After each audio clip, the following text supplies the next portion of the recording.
ඉතින් ඔයාලට හදන්න පුළුවන් ලේසිම ඩිජිටල් ප්‍රොඩක්ට්ස් වර්ග 5ක් ගැන තමයි අපි මේ වීඩියෝ එකේදී කතා කරන්නේ. ඉතින් මෙතනදී ගත්තොත් ඇත්තටම ලේසිම ටයිප් එක තමයි මේ PDF කියන එක. මගේ එක්ස්පීරියන්ස් එක මම ඔයගොල්ලන්ට කියන්නම්. Nano Banana කියන මොඩල් එක රිලීස් කරපු ගමන් ලොකු වයිබ් එකක් ආවා මේ ප්‍රොම්ප්ටිං ගැන, right? එතකොට JSON prompt එකක් විදිහට කියලා. මම එතකොට කරේ ඉක්මනට ඒ ගැන රිසර්ච් එකක් කරලා කොහොමද මේකේ prompt කරන්න කියන එක ඉගෙනගෙන ඉන්ටර්නෙට් එකේ තිබ්බ එක්සැම්පල්ස් උත් එකතු කරගෙන ඒවා තව ටිකක් වෙනස් කරලා මම බුක් එකක් හදලා මම ඒක සෙල් කරන්න පටන් ගත්තා. AI image cookbook කියලා.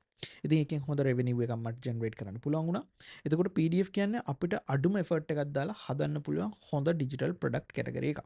ඒ වගේම තමයි ඊළඟට ඔයා ඩිසයිනින් ගැන ටිකක් වැඩිපුර හිතන කෙනෙක් නම් ඩිසයින්ස් ගැන එක්ස්පීරියන්ස් එකක් තියෙන කෙනෙක් නම් ඔයාට පුළුවන් Canva social media templates pack එකක් ඩිසයින් කරන්න. අඩුම තරමේ එක ටෙම්ප්ලේට් පැක් එකකට ටෙම්ප්ලේට්ස් 10 ගානේ වගේ දාලා ඔයාට පුළුවන් එක එක සබ්ජෙක්ට්ස් වලට ටෙම්ප්ලේට්ස් පැක් 50ක් විතර ඩිසයින් කරන්න. එතකොට ඔයාට ලොකු ලයිබ්‍රරි එකක් තියෙනවා මේ ඩිජිටල් ප්‍රොඩක්ට්ස් ටික.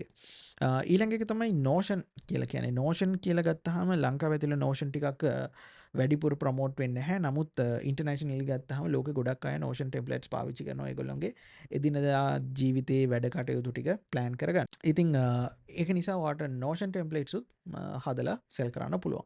ඒ වගේම තමයි ඔයගොල්ලන්ට ඊට පස්සේ වැඩිපුර වෙලාව තියන අය ඉන්නවා නම් ඔයගොල්ලන්ට පුළුවන් වීඩියෝ සීරීස් එකක් ඩිසයින් කරන්න. ඒ වීඩියෝ සීරීස් එකක් ඩිසයින් කරලා ඔයාට පුළුවන් මිනි ක්‍රෑෂ් කෝස් එකක් විදිහට සෙල් කරන්න.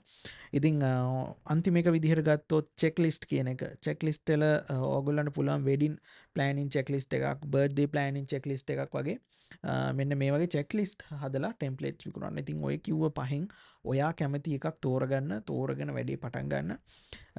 ඔය පහෙන් මොකටද ඔයා වැඩිපුරම කැමති කියන එක කමෙන්ට් එකක් දාන්න කමෙන්ට් සෙක්ෂන් එකේ.